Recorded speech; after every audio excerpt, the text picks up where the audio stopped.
আসসালামু আলাইকুম। আজ 22 নভেম্বর 2024 শুক্রবার।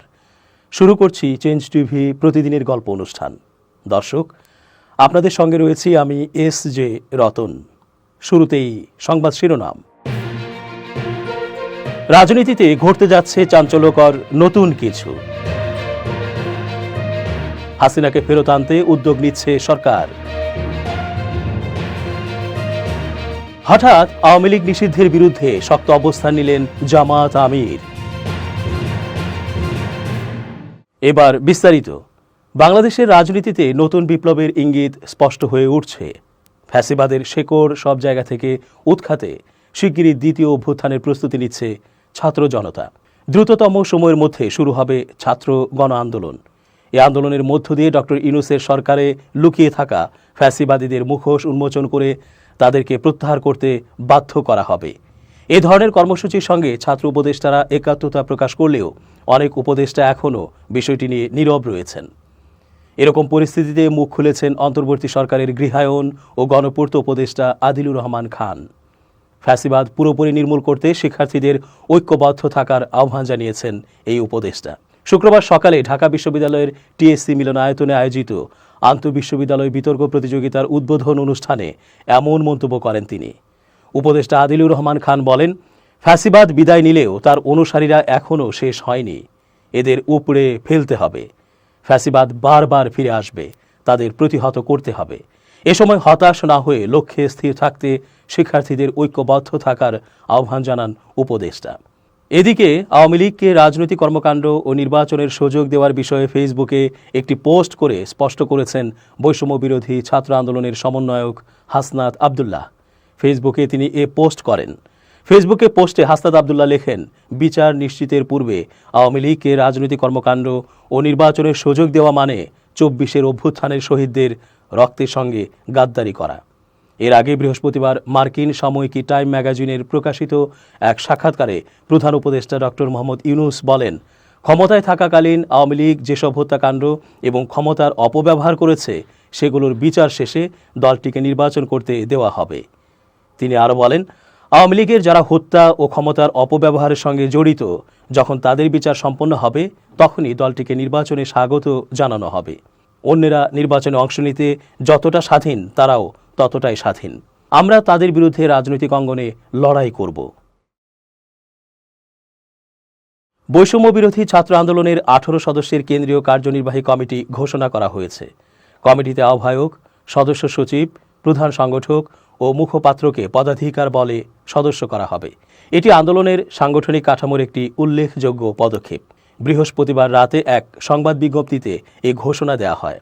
নবঘোষিত কেন্দ্রীয় কার্যনির্বাহী কমিটির 18 সদস্য হলেন মোহাম্মদ মাহিন সরকার, রাশিদুল ইসলাম রিফাত, নুসরাত তাবাসসুম, লুৎফুর রহমান, আহনাফ সাঈদ খান, তারিকুল ইসলাম, মোহাম্মদ মেহরাব হোসেন সিফাত, আসাদুল্লাহ আল গালিব, মোহাম্মদ রাকিব, সিনথিয়া জাহিন আয়েশা, আসাদ বিন রনি, নাইম আবেদিন, মাহমুদা সুলতানা রিমি, ইব্রাহিম নীরব, রাসেল আহমেদ, রফিকুল ইসলাম আইনি এবং মঈনুল ইসলাম হাসনাত।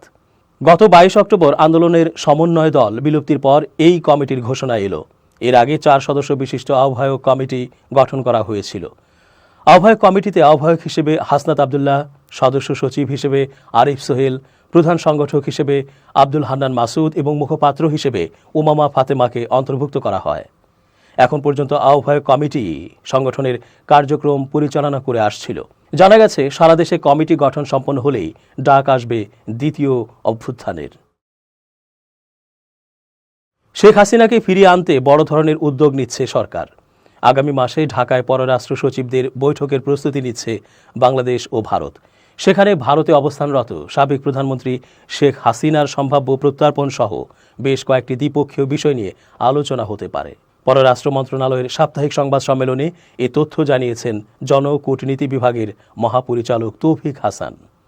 আসন্ন সংলাপের প্রস্তুতি বিষয়ে এরই মধ্যে একটি আন্তঃমন্ত্রণালয় সভা অনুষ্ঠিত হয়েছে।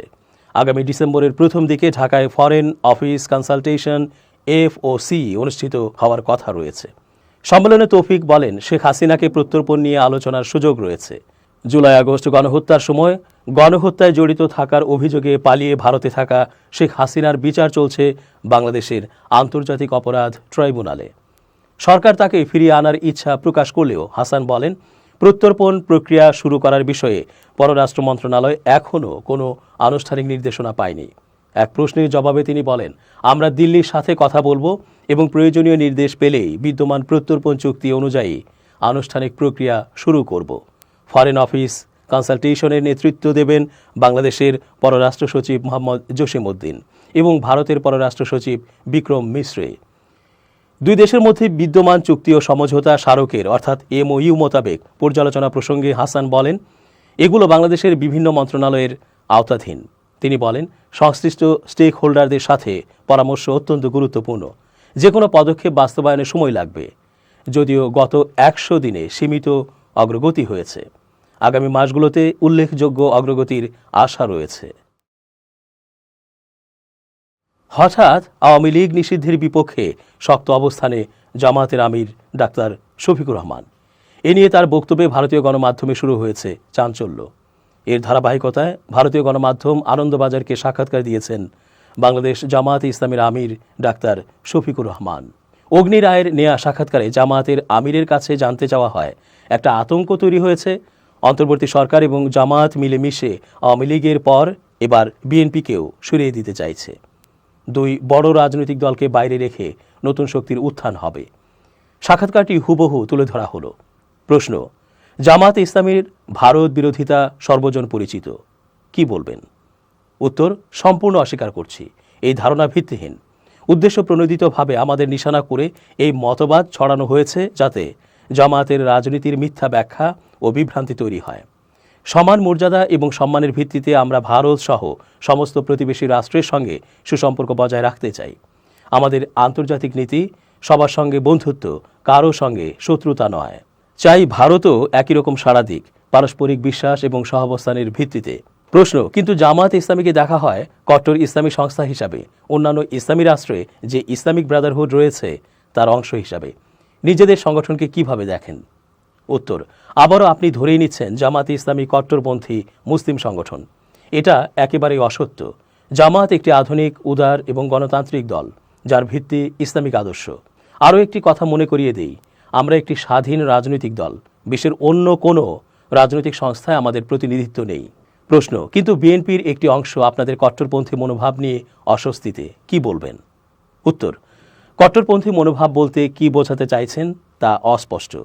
আপনাদের কাগজের মাধ্যমে জোরালোভাবে আবারও বলতে চাই, জামায়াত একটি আধুনিক, উদারপন্থী গণতান্ত্রিক দল যার আদর্শ ইসলামের। আমরা সর্বদাই যুক্তিগ্রাহ্য, বাস্তবসম্মত এবং মধ্যপন্থা নিয়ে রাজনৈতিক নীতি নির্ধারণ করি। বিএনপি দীর্ঘদিনের রাজনৈতিক সঙ্গী, তারা আমাদের আধুনিক মনোভঙ্গি সম্পর্কে সচেতন। প্রশ্ন, অন্তর্বর্তী সরকার আসার পর থেকেই সংখ্যালঘু হিন্দু সম্প্রদায় তাদের বিরুদ্ধে হিংসার প্রতিবাদে সরব, কি ভরসা দেবেন? উত্তর, জামায়াত ইসলামীর সঙ্গে বাংলাদেশের হিন্দু সম্প্রদায়ের অসামান্য সম্পর্ক এবং বোঝাপড়া রয়েছে। প্রতিটি নাগরিককে সমদৃষ্টিতে দেখা হয় এবং রাষ্ট্রের সমস্ত নাগরিককে সমান অধিকার এবং মর্যাদার ভিত্তিতে সম্মান করা হয়। জামায়াত সংখ্যালঘু বা সংখ্যাগুরুর তত্ত্বে বিশ্বাসী নয়।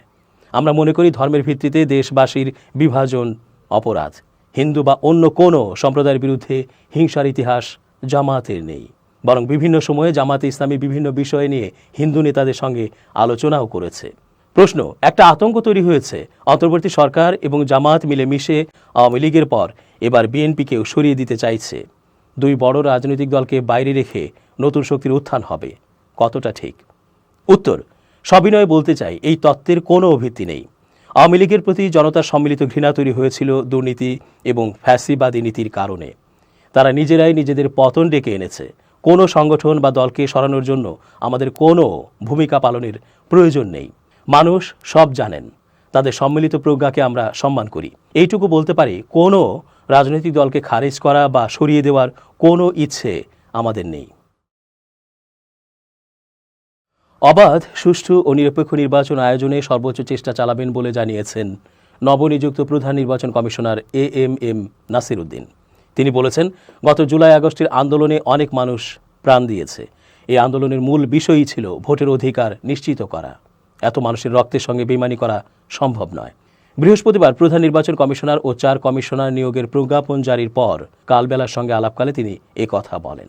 নাসিরউদ্দিন বলেন, নির্বাচন কমিশনের জন্য নানা ধরনের চ্যালেঞ্জ থাকবে, সেটা বিবেচনায় রেখেই নতুন নির্বাচন কমিশন কাজ করবে। অর্পিত দায়িত্ব পালনে সবার সহযোগিতাও চেয়েছেন তিনি। এম নাসিরউদ্দিন বলেন, আমাদের দেশে নির্বাচনটা একটি বিশাল চ্যালেঞ্জ, অতীতেও ছিল এবং বর্তমানেও রয়েছে। গত 3টি নির্বাচনে মানুষ ভোট দিতে পারেনি। 2014, 2018 এবং 2024 সালের প্রহসন আমরা দেখেছি। এই সময় নির্বাচনের নাম দিয়ে প্রহসন দেখেছি। বর্তমান পরিস্থিতি আরও অন্যরকম। বিশাল একটি গণঅভ্যুত্থানের পর গত 15 বছর ধরে কত লোক প্রাণ দিল, কত লোক আহত হলো, কত লোক নিহত হলো, কত লোক গুম হলো, মানুষ সম্পদ হারালো, স্বামী স্ত্রীকে হারালো, স্ত্রী স্বামীকে হারালো, ছেলে বাপকে হারালো, বাবা ছেলেকে হারালো।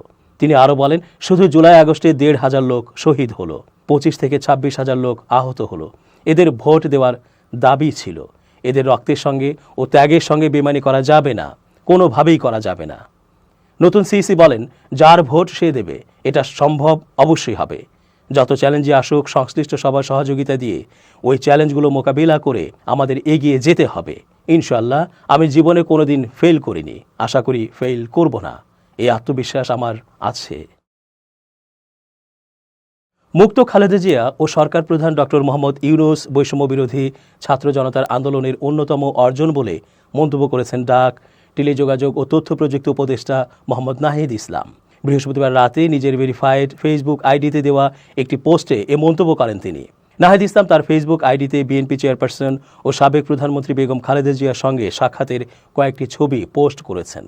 ছবির বর্ণনায় তিনি লিখেছেন, সশস্ত্র বাহিনী দিবসের অনুষ্ঠানে বিএনপি চেয়ারপারসন বেগম খালেদা জিয়ার সঙ্গে আন্তরিক পোস্টটি শেয়ার করে নাহিদ ইসলাম লেখেন, মুক্ত খালেদা জিয়া ও সরকার প্রধান ডক্টর মোহাম্মদ ইউনূস বৈষম্য বিরোধী ছাত্র জনতার আন্দোলনের অন্যতম অর্জন।